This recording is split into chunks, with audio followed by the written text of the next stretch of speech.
And Scout would like to enter the room, or just Winter. In or out, Scout?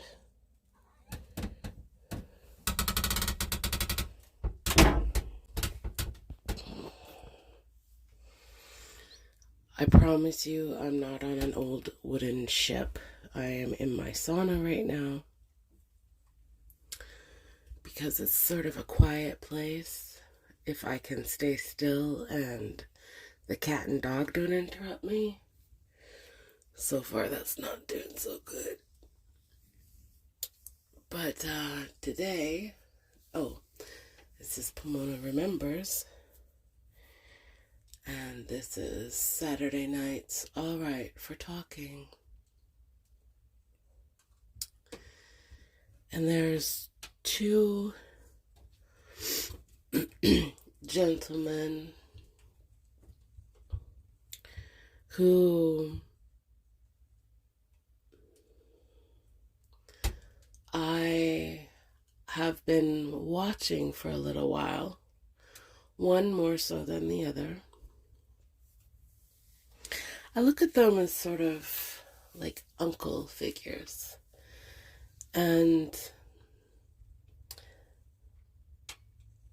I've just realized how much Jesus, Mary, and Joseph, like, Scouty, I can't with this. Winter, get. Scout, go. And don't ask to come in again.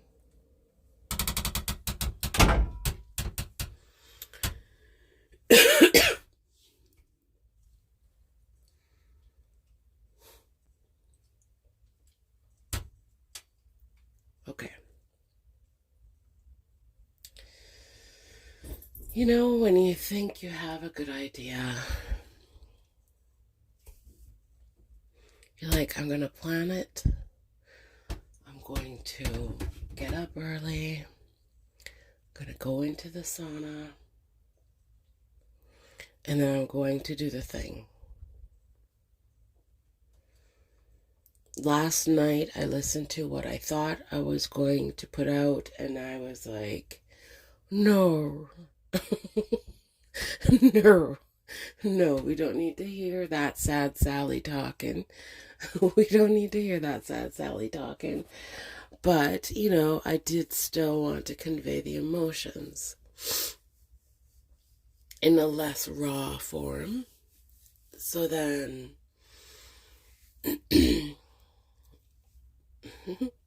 just because I feel ridiculous sometimes when I'm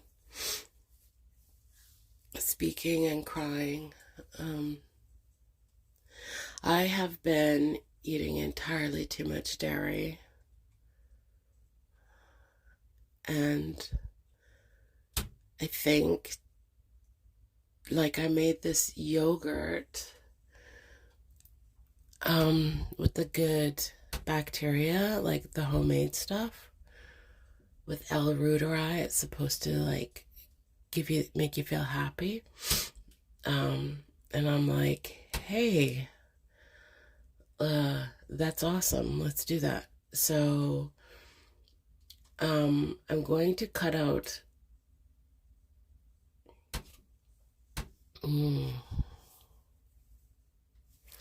I think I'm going to try to do like fermented foods. Um, yeah, it's just I'm pretty sure I caught a cold, and I'm snotty. I feel I'm all congested, and I don't like the way my voice sounds right now. So, anyway, there are two gentlemen in the YouTube world that have been a real positive role model for like different ways that the masculine energies show up in the world. And for me, you know, I've had a lot of very negative experiences with very toxic men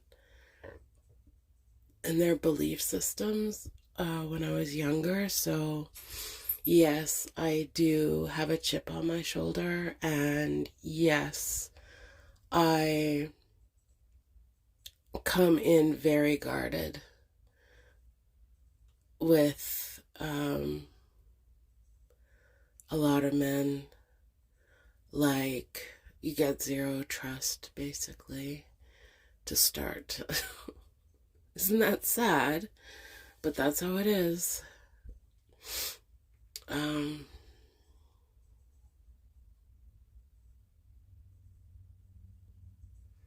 yeah, there's a real proving ground that I've created when it comes to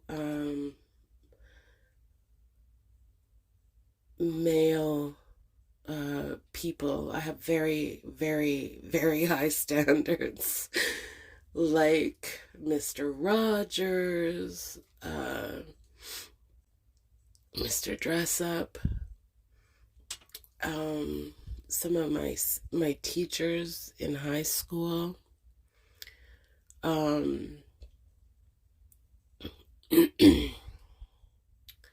my father, my husband, my son, my brother-in-law,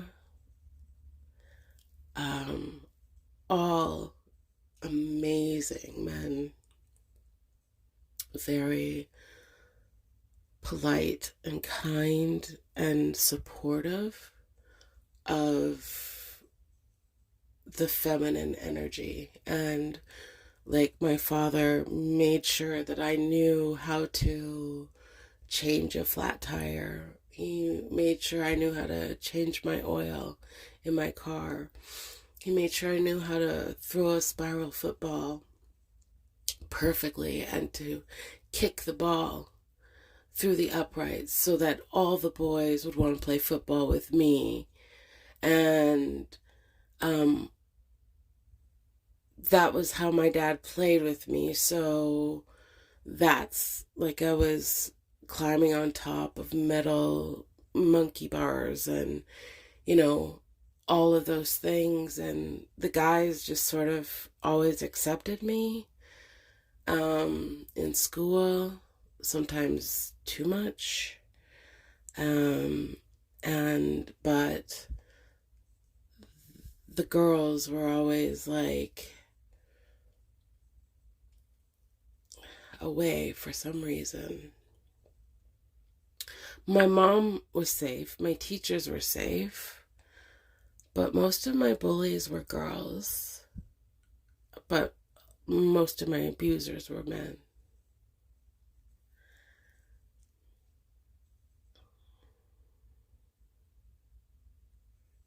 So it makes for a lonely life.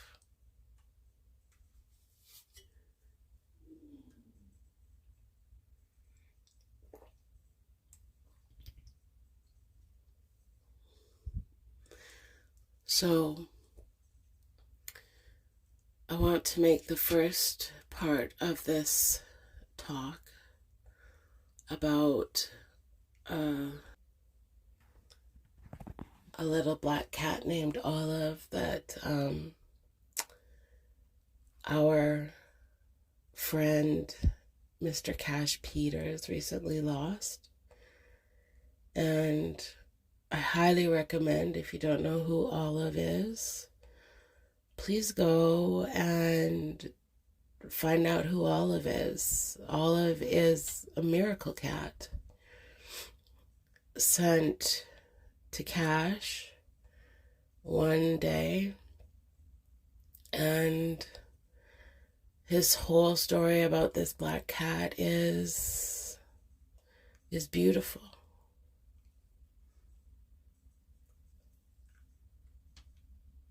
And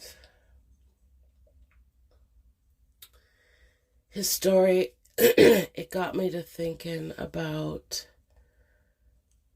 the second gentleman that I'm going to be speaking about today is Mr. Chuck Dransfield, an amazing artist from California. I think it's Las Feliz. I highly recommend you check these two gentlemen out. They are good eggs who helped me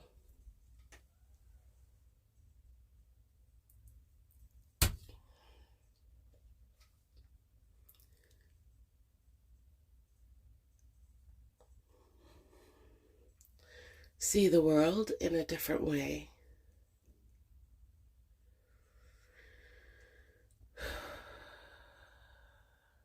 So, in honor of Olive, I would like to share this magical story of my husband's and my very first dog, Murphy. Murphy is a legend around where we live. He was adopted before my husband and I had even graduated high school. When I tell you my mom and dad were saints,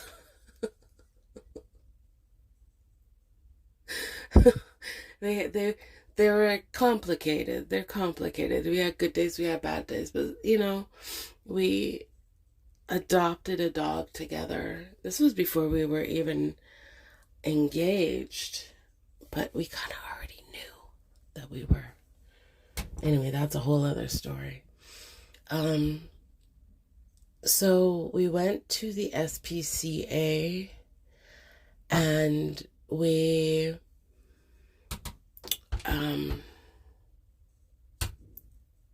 found this dog that didn't work out. It was a full-grown dog, and that dog had a lot of history that I didn't know about, and it was too much for me at that age and with my skill level. So it was like a day. I was like, within a day, we knew that we weren't a good fit. So we took that dog back, and then I was like, well, I think we should start with a puppy, or as young as possible, one that hasn't had a whole history. So they were like, oh, we just got this cute little boy in. And I was like, oh, okay. And we were like, well, what does he look like? Well, let's come and take a look. And he was this German Shepherd. He had all these German Shepherd markings, but also husky coat. Okay? Almost sort of like a wolf coat, but totally looked like a German Shepherd.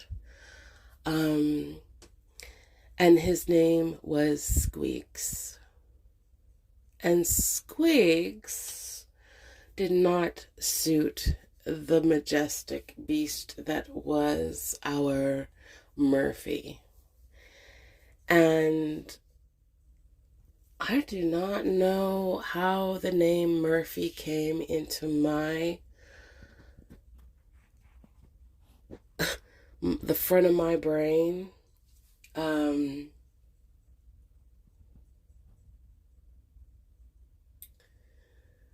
Murphy. I think it was like there was just a lot of weird things happening. And like if something could go wrong, it was going wrong at about that time in our life. And I was like, we keep talking about Murphy's Law. And then I was like, what if we just named our dog Murphy? And when we say the word Murphy, we think of a positive thing instead of like a negative thing. Maybe that'll change the energy of that word. This is stuff I was saying when I was like a teenager. Holy Dinah.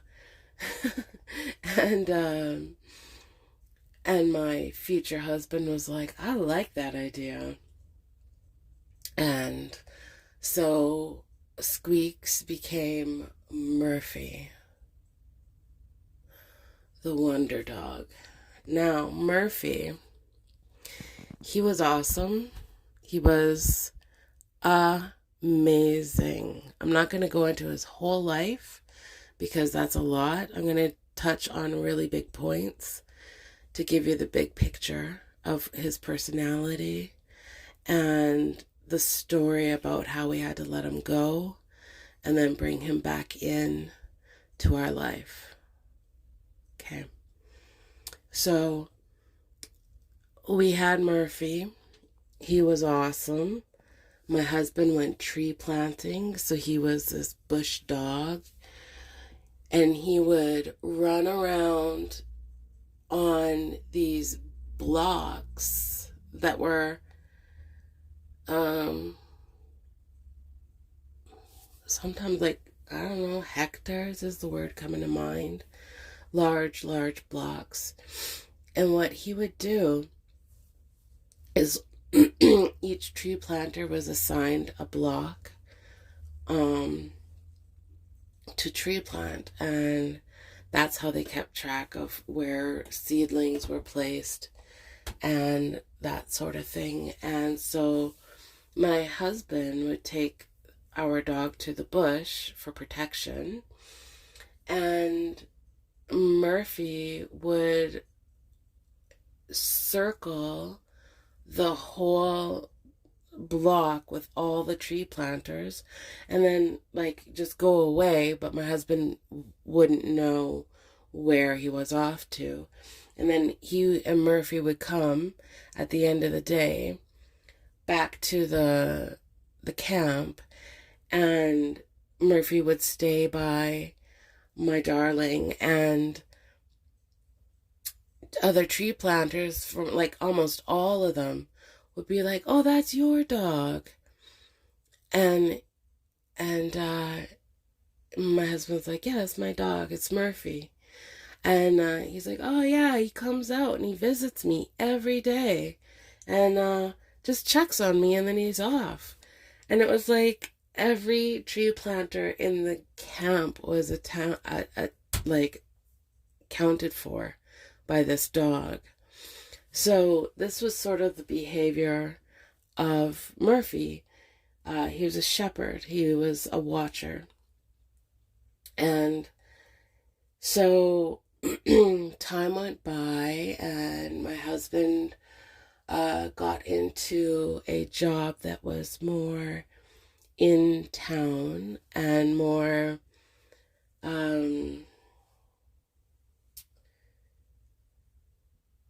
steady pay, because when you work in forestry as a logger or a tree planter or a surveyor or the forest management gambit, like when you're taking care of the forest properly, it's seasonal. There's a season for this and a season for that. And if you don't get on a team for every season, you're out of work. So then you're on income assistance. And then when you start making money again, you have to pay back everything. At the time, that's how it was for us, because once you're over a certain amount, you have to pay back everything. So it's like, what is the point of even paying into that if you never can use it for when it's down? So that's sort of how we started. And so it was like, okay, well, let's do a job where we process the lumber, and then that means, yeah, you're on shift work, but at least you're in town. You're not like 5 hours away, or just hours and hours away from the family all the time. And so we that's what happened. And then because we had that, we were more able to like get a little home.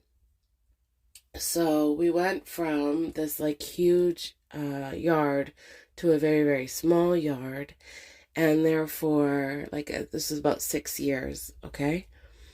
And, here's another little cute story, is when we had our son, I was bathing him in the bathtub, and I was holding his head in my right arm in the water with my thumb and my pinky finger around his neck.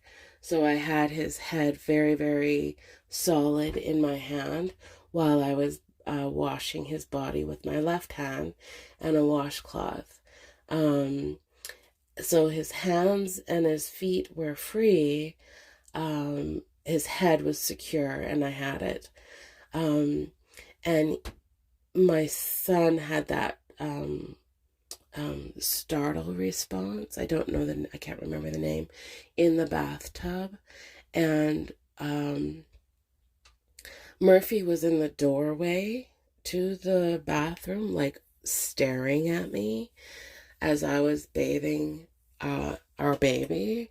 And so our son had that startle response, and then Murphy pops up on his feet, comes over, or he starts barking at me and like mouthing off to me. And the energy it was giving me was, hey, you pay attention to that thing in there. Pay attention to what you're doing. What's going on? And I'm like, he's okay. And he's like, woo, woo, woo, woo, woo, woo, woo, like giving me the gears. And I'm like, come here. Come and see. Woo, woo, woo. Like, sounding like Chewbacca giving me the gears, okay? And I was like, come and look. And then he popped his head over the bathtub, and he saw that our son was fine. Everything is fine. And then he kind of like turned his head and he looked at me, and then he kind of bopped me with his nose, and he just like, roo. I'm like, yeah, okay. He's fine. Go lay down, and you don't need to be lipping me off. So it's like Dr. Dolittle in this little condo with this bossy dog. But he was amazing. It was awesome. But he was used to life out in the bush and running around, and it was just not working. He kept jumping over a 5-foot fence and getting trapped into yet another box and destroying the fence, the common property. And it was just, oh my gosh, a lot. It was a lot. I had not enough spoons because I had a brand new baby. And this dog as a responsibility now too. So I just was like, this is not fair to Murphy. He needs space and he needs a family. Like when my son was about 2, Murphy, like we were playing in the common area, and like Murphy used to like pull like there just weren't enough walks. There weren't enough adventures. And a baby needs naps and needs quiet and needs, a lot of hands-on attention. So sadly, Murphy was I was feeling really bad for his quality of life. And coming to the realization, the very sad realization, that I couldn't give him the life that he deserved anymore. So I prayed for the perfect family to come along so that he could have a wonderful life. And I was like picturing trees and people and just all of these different things for Murphy. And my he was my brother-in-law. He was dating this beautiful goddess of a woman, and her family owned a Christmas tree farm just outside the city.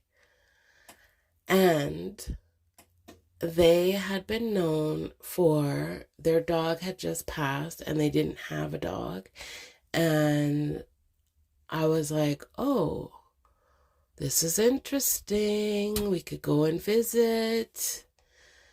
He could still be in our life. And then if something happens, we can maybe get him back if we need to. And then he's not 100% out of our life.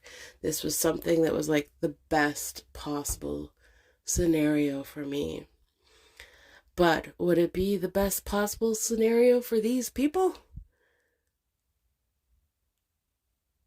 Who would know?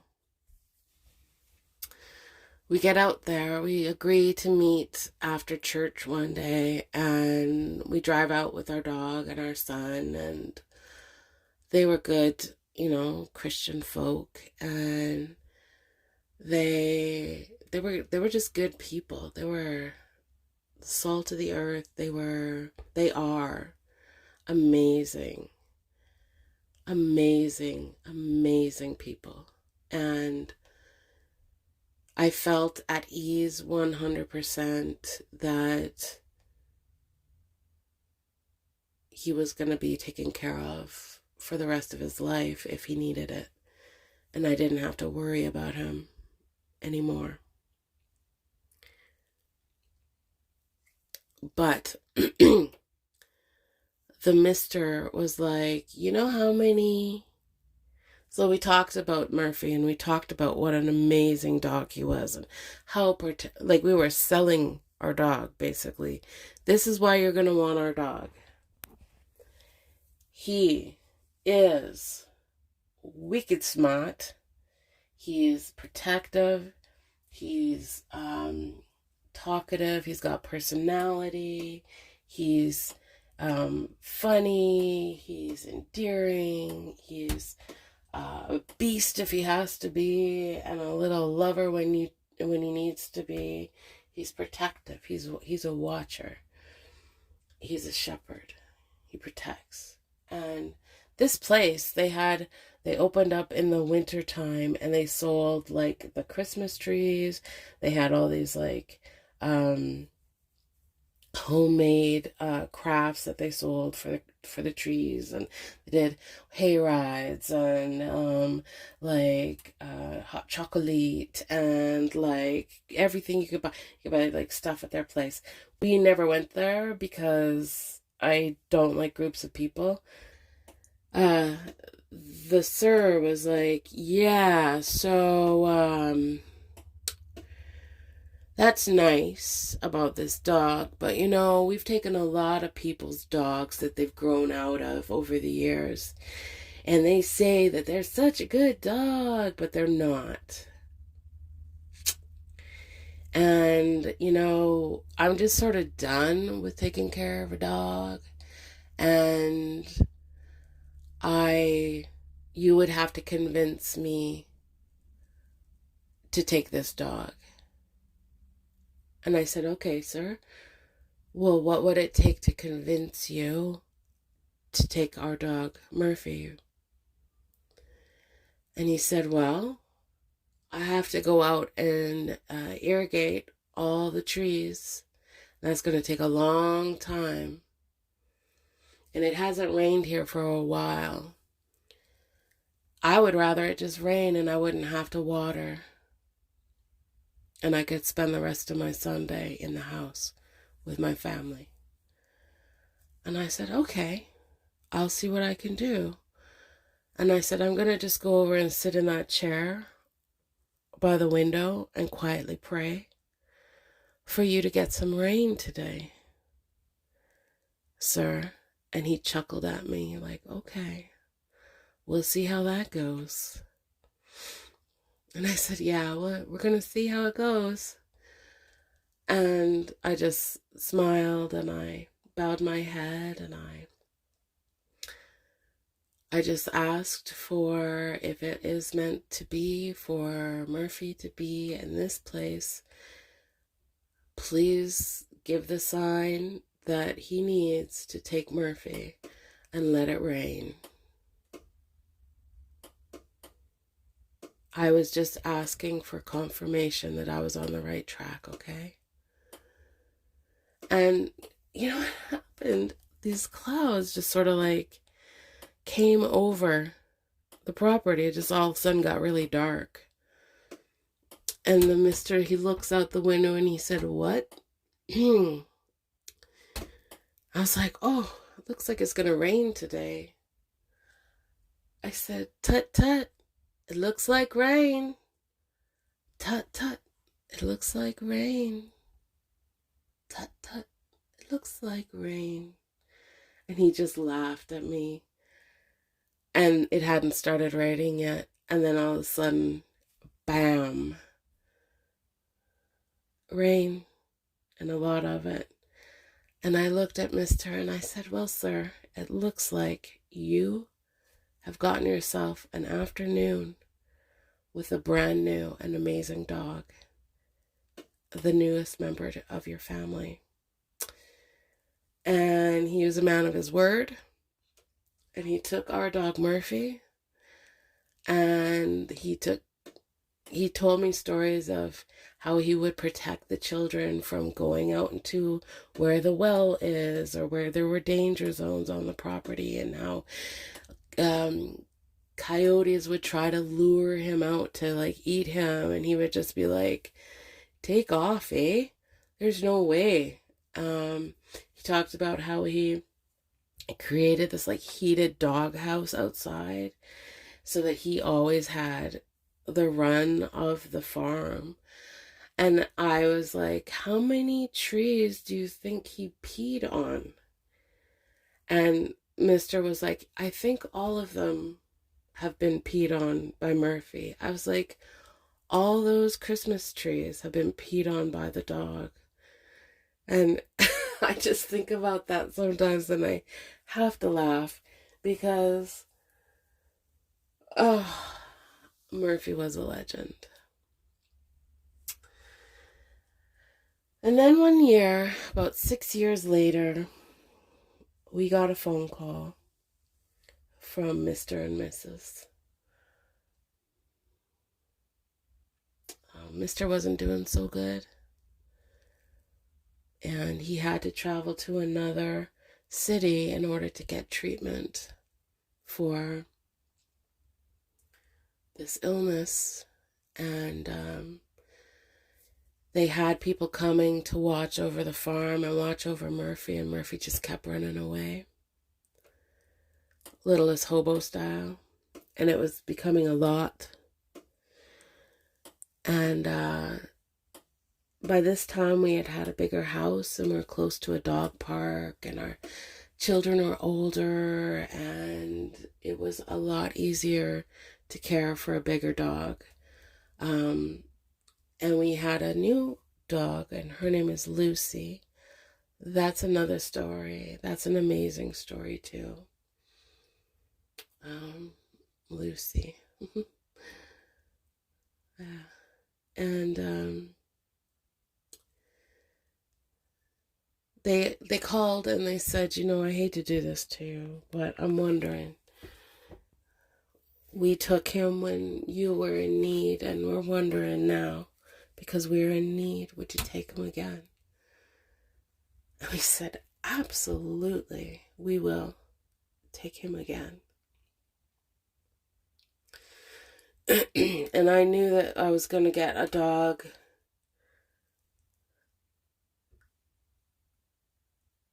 to say goodbye to.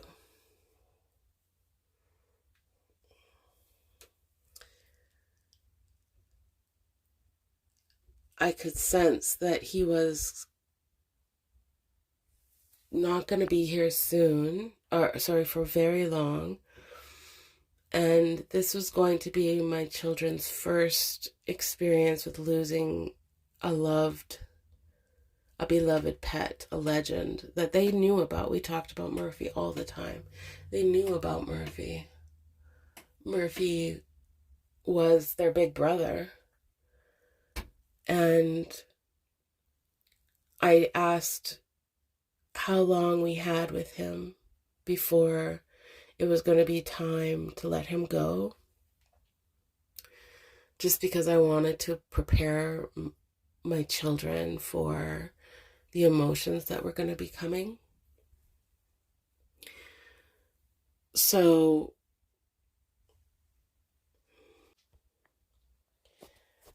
they told me about 5 months. And I said, okay. And we were going to love him the best we can for the next 5 months. But we didn't have a lot of money to deal with his vet stuff. It was like a new, it was a cost that we weren't quite ready for.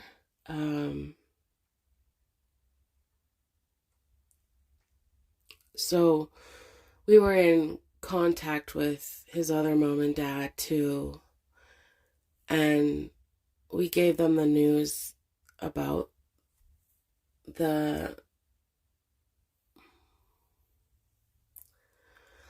when he started to hide from us. He would hide behind our shed. He would hide behind another shed. He would hide himself from view. And his breathing was very belabored and difficult. And there was a lot going on in his body. And I loved him and gave him as much comfort as I possibly could in his last months with us. And we did as many fun things as we could, and we made memories, and we took pictures, and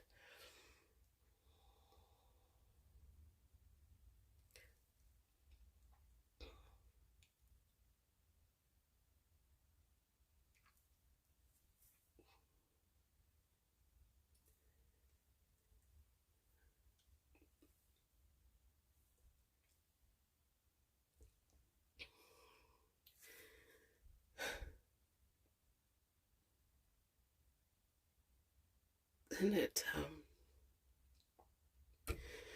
came time to say goodbye.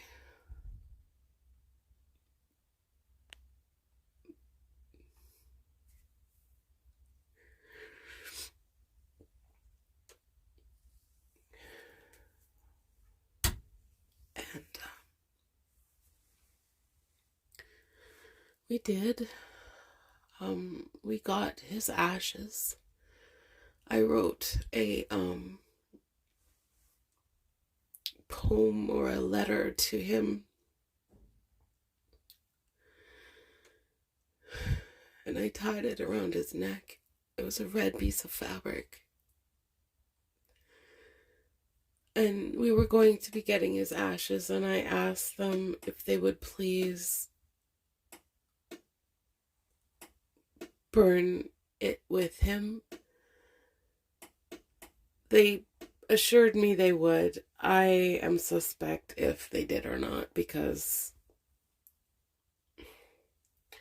some people tell grieving people anything, you know.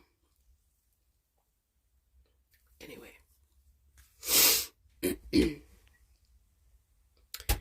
In my heart, I hope they did it.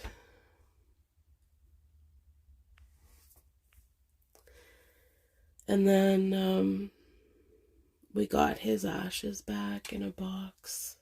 2 boxes. One for us and one for his other mom and dad. And they wanted to spread his ashes on the Christmas tree farm.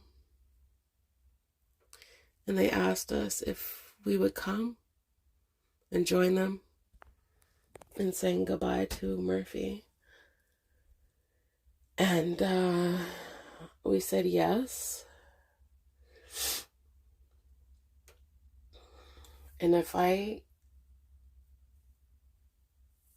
am honest about, well, I'm honest about everything. I have a very hard time making things up about situations that I witness. The missus was freeing the ashes into the air, and if she did not get Big Lebowski'd, I can't even tell you the whole thing. She turns around, bends over at the hip with her eyes down, going, I just got Murphy in my eye. I just got Murphy in my eye. And I was like, don't rub your eyes. Don't scratch your eyes. Just blink, blink, blink. Tear, tear, tear. Blink, blink, blink. Use all your sadness for good right now to get all that that grit out of your eye. And she's like, okay, okay. And she's like,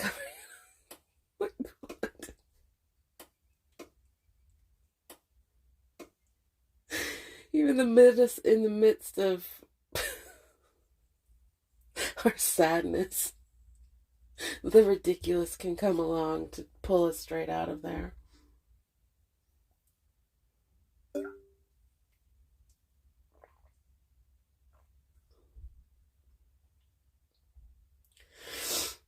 A little while later,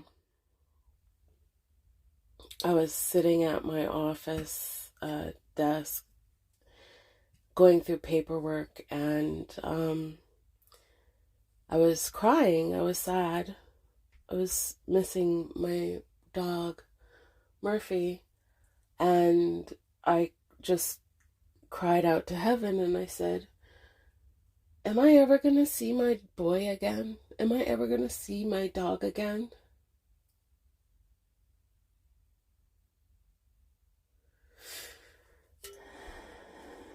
And in my heart, it was like, yeah, you are. But I was like, I need some evidence.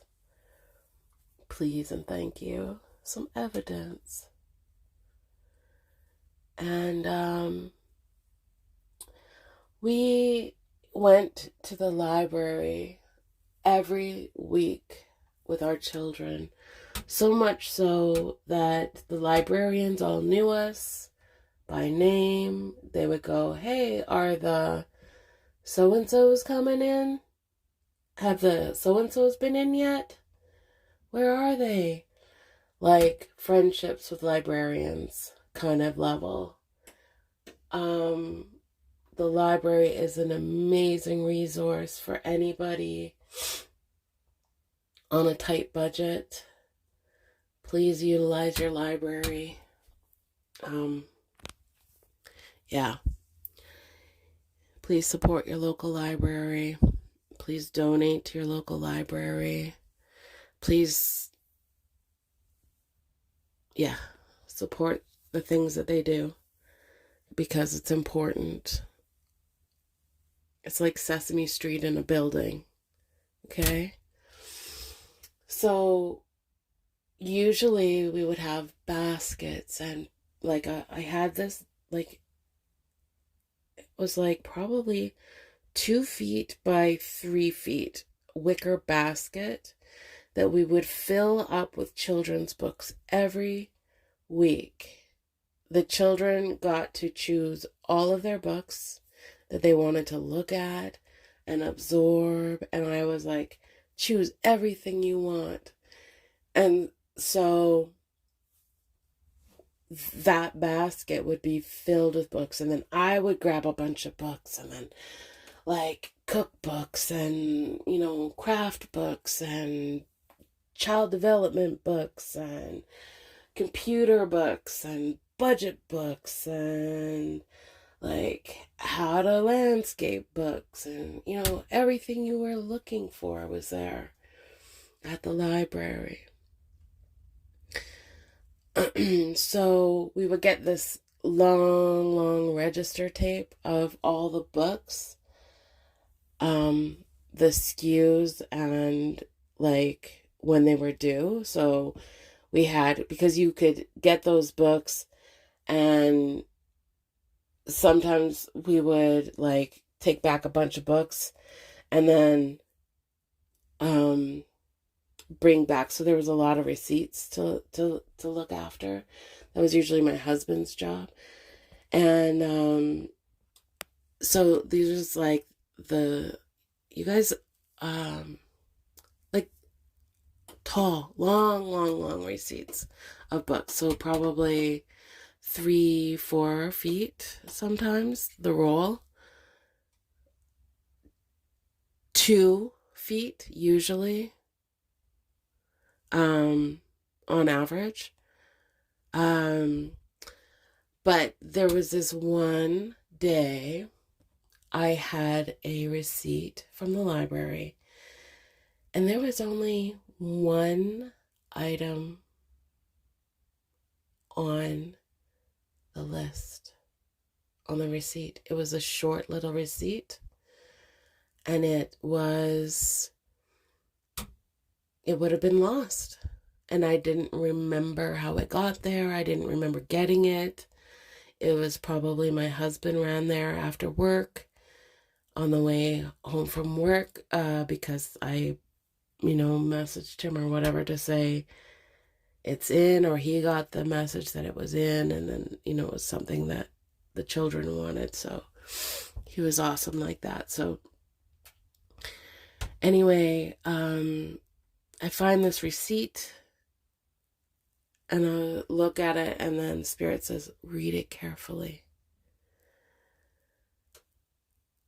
And I look at my receipt, and the due date is the date that we took Murphy into the vet that one last time. That was the due date. And I was like, wow. And then I looked at the item that we borrowed from the library that was due on that day. And it was a DVD movie called All Dogs Go to Heaven.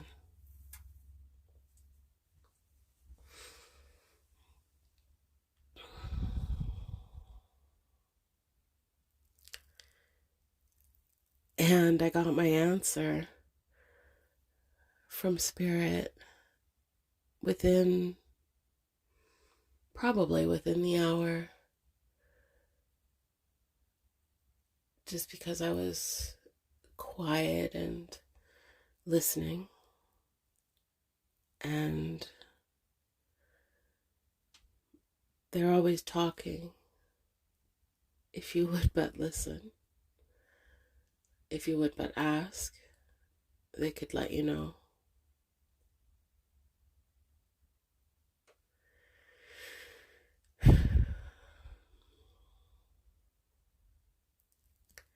Our pets are, I don't even like calling them pets, honestly, because I feel like I'm a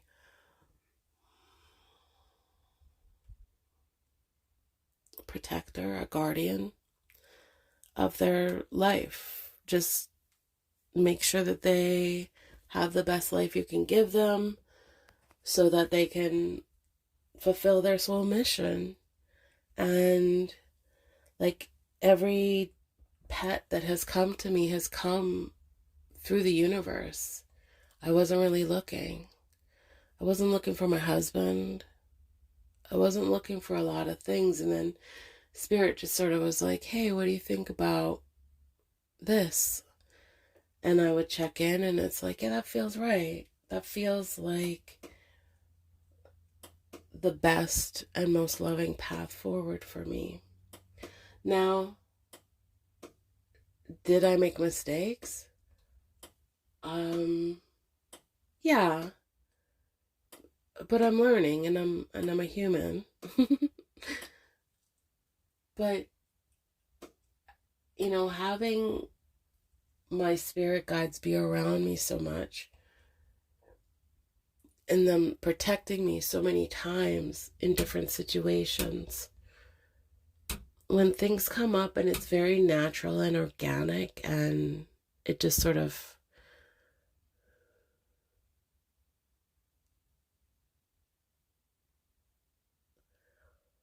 feels magical, like, because I couldn't have planned that stuff. How could I have planned that stuff? Maybe I could have planned that stuff, but how? That would take a lot.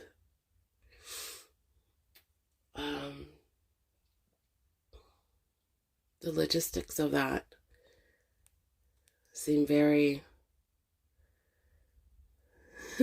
interesting to me. But anyway, so this story of Murphy is in honor of another magical and amazing pal, guardian, named Olive. And it's dedicated to Cash Peters, who was so gracious to share his life journey with us as a way to learn and grow in the spirit realm. And I am so grateful, sir, for your service and your art and your love that you share.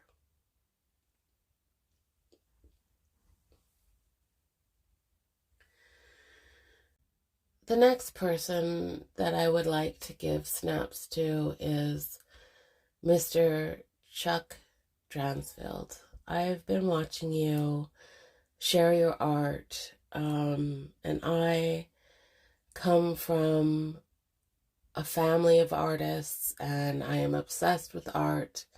So whenever I see an artist, I sit up and I pay attention because I love it so much. And I watched your presentation and your talk about Judy Garland. And I only ever knew Judy from the movies, and very, very little at that. But she's always been in my consciousness because of The Wizard of Oz, and I knew that she's Liza's mom. I knew that she was amazingly talented. I knew that she had a difficult time in Hollywood. I understood that there was drug issues and that she was worked very, very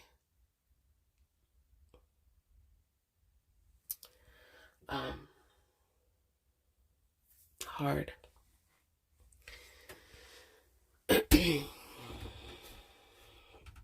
And the stories that you shared about her afterwards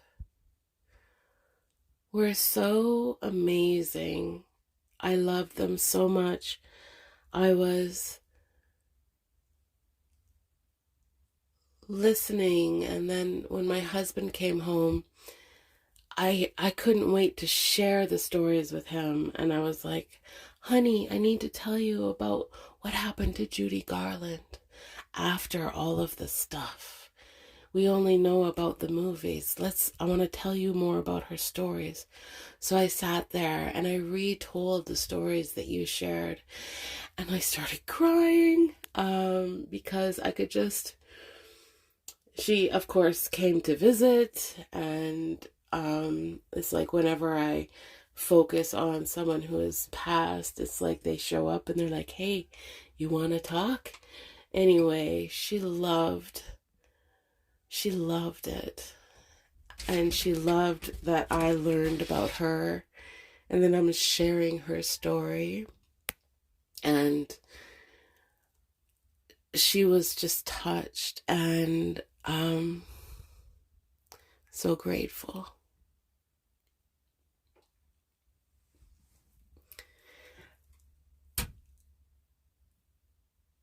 And Chuck, I just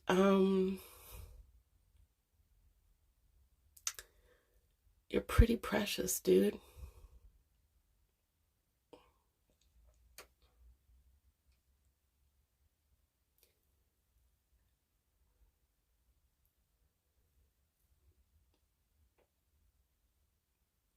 You have so much beauty to put out into the world. And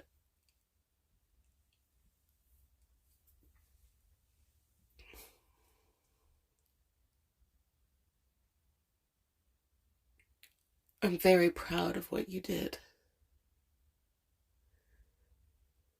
It was beautiful.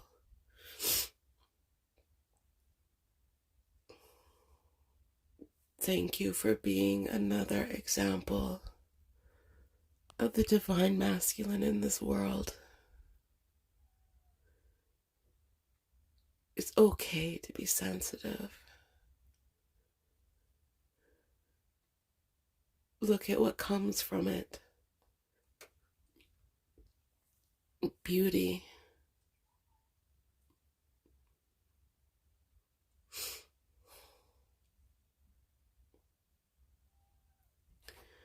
I have to go feed my pals now. I'm sending you so much love for your day, everybody. For another, or sorry, for Saturday nights, all right, for talking. This has been my TED Talk. My sauna is officially over. It's time for me to go and cool down and feed my darlings. And I send you love for your day. To my Anam Kara. Ta-ra.